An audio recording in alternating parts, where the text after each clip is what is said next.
robot doesn't need any human interaction, right? It doesn't need human intervention. It does its own thing, right? So it can talk to me as well?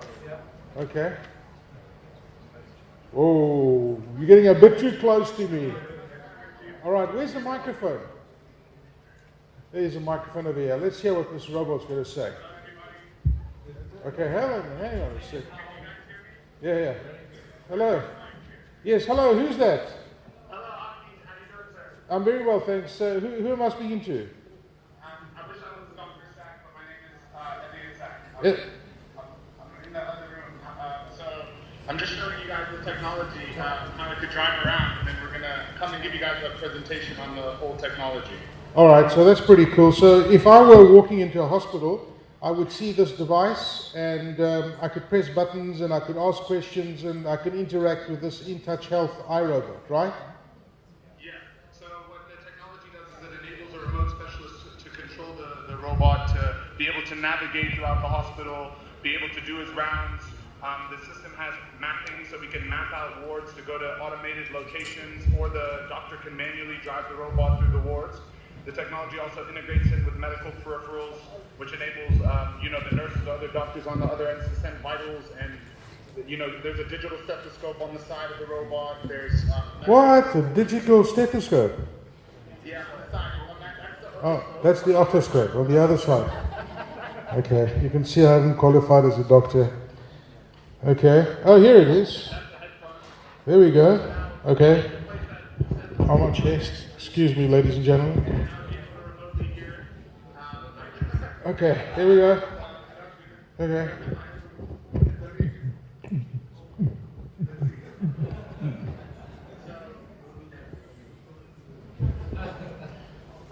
There you go. Okay, that's amazing. So this is like a little doctor. And what are the headphones for?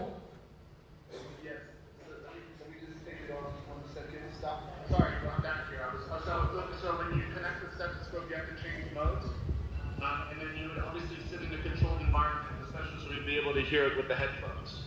Aha. Okay. All right. Well, that makes a lot of sense. Maybe if I come in now and I do the presentation and give more people a background on it, and then we'll show you guys how it works.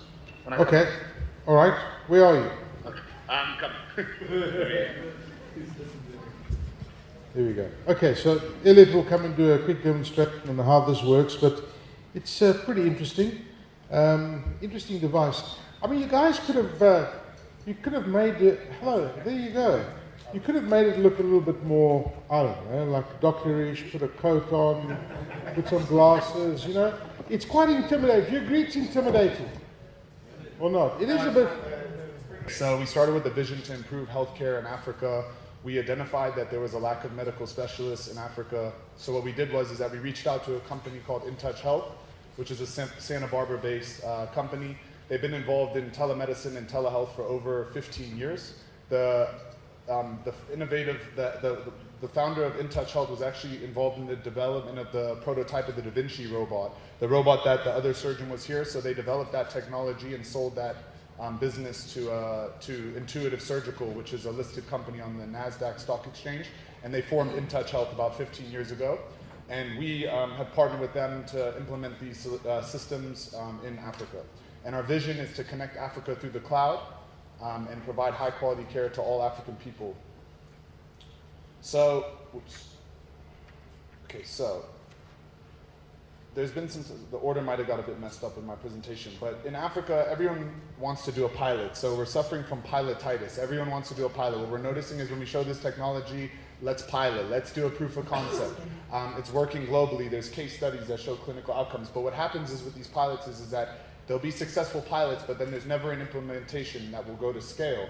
And we're seeing that a lot with a lot of clients that we're working with. What we really want to do is we want to look at national health strategies where we implement all these technologies we're talking about today to actually make it an agenda.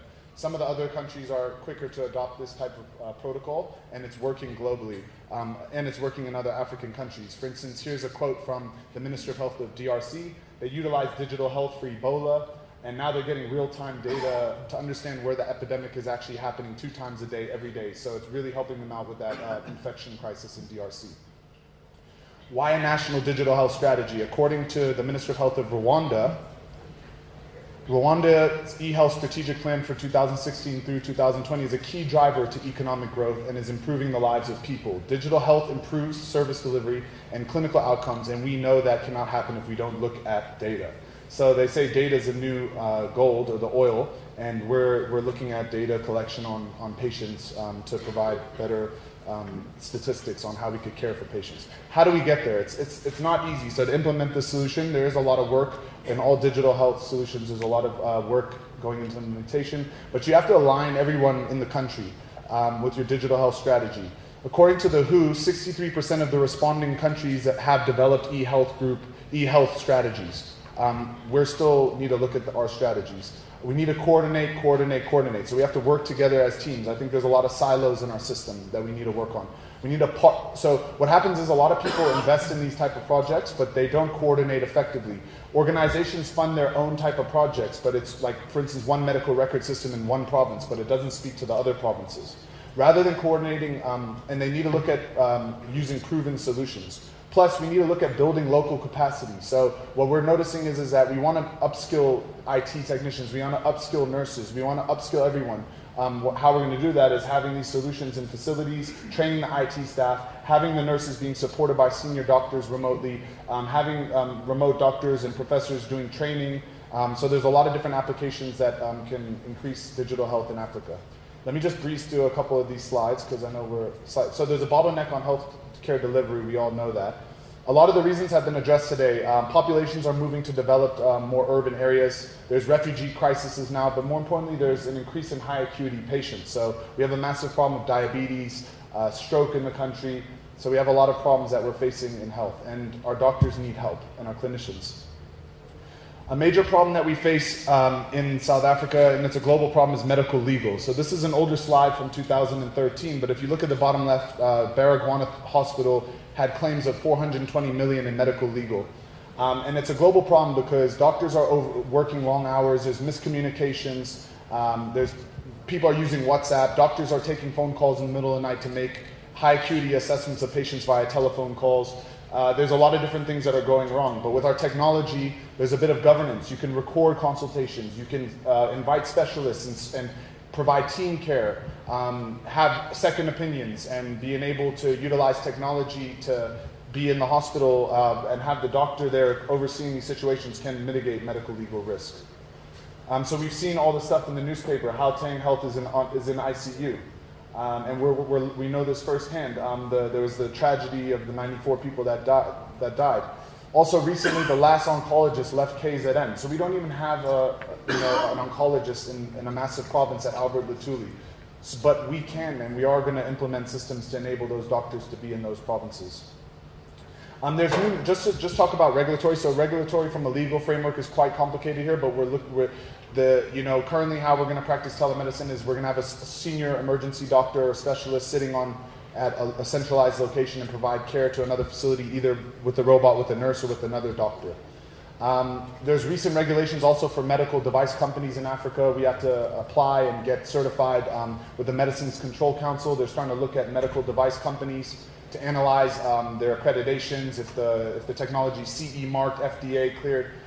So there's a lot more frameworks for medical device companies to look at now, which is good because we're going to kind of filter through a lot of companies that are just coming in and selling solutions that aren't actually working. And a lot of medical device distributors and companies come in and sell solutions to hospitals and don't provide service and warranties and maintenance, and the solutions become unutilized, and it's a waste of money and utilization.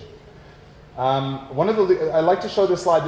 We obviously understand some of the leading causes of death in Africa, but stroke is number 5, and we have a lot of focus around stroke care, stroke management.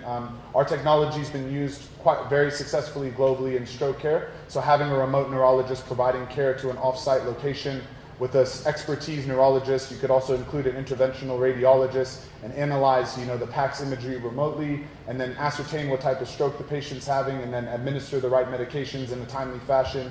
Because with stroke, you have about 3 hours of time before you can either die or become paralyzed, and there's lifetime implications of not providing care quickly. So we have a lot of focus on providing stroke care. There's a couple stroke programs that are in development in the country. We don't have enough hospital beds globally. So in Africa, we have about 1 hospital bed to every 1,000 patients. This is according to Deloitte's global outlook. So we need to leverage off of our bed systems and be able to get patients out of hospitals quicker, maximize, that bed flow. Bed management is a big issue. We have, obviously, South Africa has a decent amount of hospitals, but up in Africa, there's not that many hospitals. So we all know the current model, the levels of prevention. So currently, everyone wants to go to the tertiary. Everyone wants to see a specialist. So everyone is constantly putting pressure on the tertiary, and they want to see a specialist.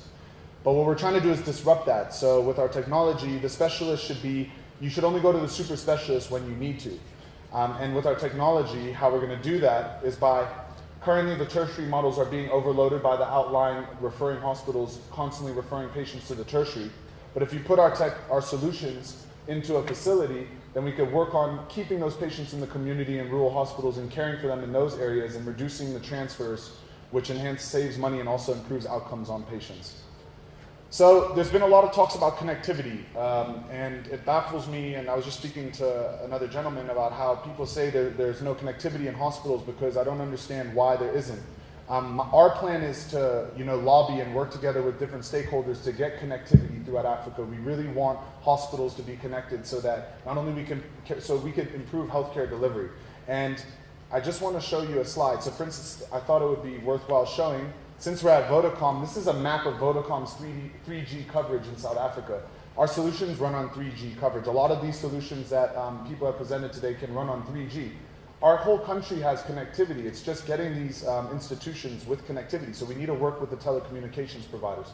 This is the fiber network that we have in Africa. There's fiber going throughout South Africa. So those lines should be running to hospitals and providing connectivity. And we need to make sure that hospitals get connection so that we can provide care. This is a Liquid Telecom's diagram of their connectivity infrastructure.